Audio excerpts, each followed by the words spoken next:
மதுரை கிழக்கு வேட்பாளர்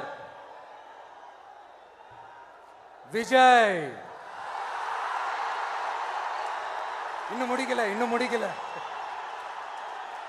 ஒரு நிமிஷம், இன்னும் முடிக்கல. மதுரை மேற்கு வேட்பாளர் விஜய். மதுரை மத்தி வேட்பாளர் விஜய். மதுரை தெற்கு வேட்பாளர் விஜய். மதுரை வடக்கு வேட்பாளர் விஜய். மேலூர் விஜய். சோழவந்தான் விஜய். திருப்பரங்குன்றம் விஜய்.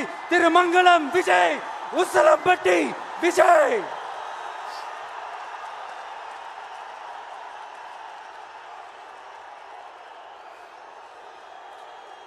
என்னடா எல்லா தொகுதியிலையும் ஒரே வேட்பாளர்னு பாக்குறீங்களா? 234 தொகுதியிலையும் இந்த விஜய் தான், அதாவது உங்க விஜய் தான் உங்க சின்னம். இன்னும் சிம்பிளா சொல்லணும்னா உங்க வீட்டில் இருக்கிற ஒருத்தர் தான் வேட்பாளரா நிக்க போறாங்க.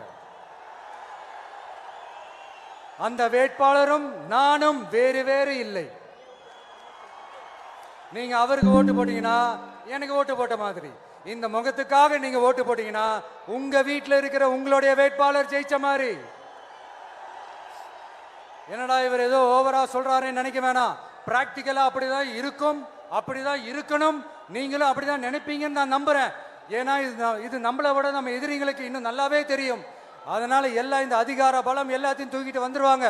வரட்டும், பாத்துக்கலாம். TVK will take it, TVK will meet it, TVK will compete with it and TVK will conquer it.